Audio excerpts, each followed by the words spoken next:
Welcome to Karpagam creations. இன்றைக்கி நம்ம வாழைக்காய் ஃப்ரை எப்படி பண்ணலாம் தான் பார்க்க போகிறோம். அதுக்கு நான் இந்த மாதிரி 2 வாழைக்காய் எடுத்துக்கோங்க. எப்போவுமே வந்துட்டு வாழைக்காயில் நிறைய சத்து இருக்குது. இது யாருக்குமே தெரியுமான்னு எனக்கு தெரியல. இது வந்து நம்ம வயிற்றுக்குள்ளே இருக்க ப்ரோபயோட்டிக்கை வளர்க்குறதுக்கு வந்து இது ஹெல்ப்ஃபுல்லாக இருக்குது. நீரிழிவு நோய்க்கு ரொம்ப பெஸ்ட்டுன்னு நான் சொல்லுவேன். இது வந்துட்டு நமக்கு பசியின்மையே இருக்காது. இதுக்கு சாப்பிட்றவங்களுக்கு நிறைய மெக்னீஷியம் நமக்கு தரும். அதில் இல்லை நிறைய பெனிஃபிட்ஸ் இருக்குது. நார்ச்சத்து இருக்குது, எல்லாமே இருக்குது. இது நம்ம வந்துட்டு வீக்லி ஒன்ஸ் எடுத்துக்கிறதுல தப்பே இல்லை. இது வாயுன்னு நினைக்கிறோம். இதோட வந்து சீரகமும் மிளகும் சேர்த்து செஞ்சிங்கன்னா அந்த வாய்வு அவ்வளோவா தெரியாது. பெருங்காயத்தூள் பூண்டெல்லாம் தட்டி போட்டு நீங்கள் உங்களுக்கு வேணுன்ற மாதிரி செஞ்சுக்கலாம்.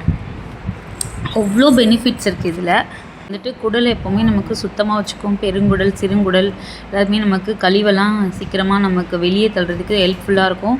புற்றுநோய் வராமல் தடுக்கிறோம். இது கண்டிப்பாக வந்துட்டு இந்த ஒரு காயை வந்து ஸ்கிப் பண்ணாமல் வாரத்தில் ஒரு நாள் எடுத்துக்கோங்க. மிளகு சீரகம் வந்து நல்லா ஆட் பண்ணிக்கோங்க. பூண்டு கூட ஆட் பண்ணிக்கோங்க. இதோட வந்து வாய்வு தன்மை நமக்கு இல்லாமல் சாப்பிட்டுக்கலாம். இப்போ நான் இந்த மாதிரி நல்லா சில்லாக தோலை செதுக்கிட்டு செத்தி எடுத்துக்கிறேன். இதோட மஞ்சப்பொடி போட்டு ஒரு 2 மினிட்ஸ் 3 மினிட்ஸ் நான் அடுப்பில் வச்சு எடுத்துக்கிறேன்.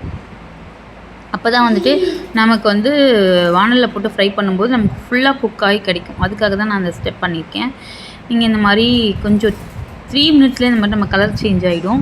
இதை நம்ம வந்து ஃபில்ட்ரு போட்டு எடுத்துக்க வேண்டியதான். இல்லை ஃபில்ட்ரு பண்ணோன்னா தண்ணி இல்லாமல் நமக்கு நல்லா வெறும் அந்த பீஸ் மட்டுமே இருக்கும். நம்ம தண்ணியோடு போட்டோன்னா கொஞ்சம் சொதன்னு இருக்கும். ஃப்ரைஸ் வந்து நல்லா கிறிஸ்பியாக வராது. இதோட கொஞ்சம் உப்பு, கடல மாவு, மிளகாப்பொடி, கொஞ்சம் மஞ்சப்பொடி, கொஞ்சம் பெருங்காயப்பொடி ஆட் பண்ணிக்கோங்க. சீரகப்பொடி கொஞ்சம் ஆட் பண்ணிக்கோங்க. இதெல்லாம் போட்டு தண்ணி ஊற்றி இந்த மாதிரி மிக்ஸ் பண்ணி எடுத்துகிட்டு ஒரு 5 or 6 மினிட்ஸ் நம்ம இதை அப்படியே ஊற வச்சிடணும்.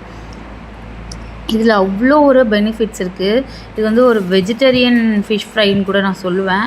டேஸ்ட் அல்டிமேட்டாக இருக்கும். தயிர் சாத்துக்கு, ரசபுவாக்கு, கிள்ளி போட்ட சாம்பார், கீரைக்கு கூட இது நல்ல சைட் டிஷ்ஷுன்னு நான் சொல்லுவேன். கண்டிப்பாக நீங்களும் இந்த மாதிரி நீட்டு வகத்தில் கூட நம்ம கட் பண்ணி செஞ்சு சாப்பிடலாம். நான் நெக்ஸ்ட் வீடியோவில் உங்களுக்கு நீட்டு வகத்தில் போடுறேன். இப்போ நம்ம இதை ஊற வச்சுட்டு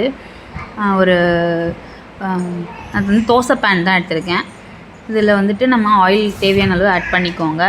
இதிலே நம்ம சீரகம் கூட போட்டுக்கலாம், பூண்டு தட்டி போட்டு கூட போட்டுக்கலாம். நான் வந்து ஆப்ஷனல் தான், ஆனால் போடலை. இப்போ நான் வந்துட்டு இந்த வாழைக்காயெல்லாம் இதில் ஆட் பண்ணிக்கிறேன். பாருங்கள், நம்ம சிங்கிளாக நம்ம ஆல்ரெடி தண்ணியில் பாயில் பண்ணனால நமக்கு ஒரு 4 மினிட்ஸில் இது நாங்கள் நல்லா ஃப்ரை ஆகி வந்துடும். அதனால் வந்துட்டு நமக்கு ஈஸி தான். இந்த மாதிரி ஒன்று ஒரே பேன்லேயே போட்டுக்கலாம். நான் ஒரு வாழைக்காய் இன்றைக்கி 2 வாழைக்காய் எடுத்திருந்தேன். ஒரு வாழைக்காய் ஒரு பேனுக்கு ஃபுல்லாக ஆச்சு. அடுத்து ஒரு ஷிஃப்ட் போட்டால் தான் 2 வாழைக்காய் ஃப்ரை முடிஞ்சிருக்கும். இப்போ வந்துட்டு இந்த மாதிரி நம்ம நல்லா ஸ்ப்ரெட் பண்ணி விட்டுட்டு கொஞ்சமாக கறி லீஃப் ஆட் பண்ணிக்கோங்க. அப்போ தான் நமக்கு அந்த வாசனை, நீங்கள் ஃப்ரை பண்ணும்போதே வாசனை செம்மையாக வந்துச்சு. அந்த அரோமா சூப்பராக இருக்கும். நீங்கள் கண்டிப்பாக பூண்டு கூட தட்டி போடுங்க. அது இன்னும் கூட டேஸ்ட் தான். இது வந்து சிம்பிளாக டக்குன்னு செய்கிறதுக்காக தான் நான் உங்களுக்கு இந்த வாழைக்காய் ஃப்ரை சொல்லியிருக்கேன். இது ஒரு வெஜ்ஜி ஃபிஷ் ஃப்ரைன்னு நான் சொல்லுவேன். இதில் அவ்வளோ பெனிஃபிட்ஸ் இருக்குது. நமக்கு வந்துட்டு குடலை சுத்தம் பண்ணுறது தான் மெயின். பசியே இருக்காது. நீரிழிவு நோய்க்கு இது ரொம்ப ஃபில்லிங்காக இருக்கும். இதை சாப்பிட்டோன்னா அவ்வளோ ஃபில்லிங்காக இருக்கும். தயிர் சாதம் வச்சு சாப்பிட்டிங்கன்னா அவ்வளோ ஒரு ஃபில்லிங்காக இருக்கும். வீக்லி ஒன்ஸ் எடுங்க, இல்லை அட்லீஸ்ட் மந்த்லி ஒன்ஸாவது எடுங்க. வாழைக்காய் வாய்வுன்னு நினச்சி ஒதுக்கி வச்சிடாதீங்க. அந்தளவுக்கு இல்லை, நிறைய ஹெல்த் பெனிஃபிட்ஸும் இருக்குது. இது வந்துட்டு நார்ச்சத்து இல்லை அதிகமாக இருக்குது. மெக்னீஷியமும் இல்லை நிறைய இருக்குது. புற்றுநோய் வராமல் தடுக்குது. அதுதான் நமக்கு இப்போ இருக்க காலகட்டத்தில் நம்ம வீட்டிலேயே என்னென்ன காய்கறி சாப்பிட்ணுன்றதை வந்து நீங்கள் யூடியூப்பில் இப்போ நிறைய இருக்குது. எல்லாமே சர்ச் பண்ணி பார்த்துட்டு கூட நீங்கள் செஞ்சு சாப்பிட்டுக்கலாம். இது எதையுமே ஸ்கிப் பண்ணாமல், வாழைக்காய் வாய்வு நினச்சி ஸ்கிப் பண்ணாமல் நீங்களும் இந்த மாதிரி செஞ்சு சாப்பிடுவாங்க. என்னோடய வீடியோ உங்களுக்கு கண்டிப்பாக யூஸ்ஃபுல்லாக இருக்கும்னு நான் நினைக்கிறேன்.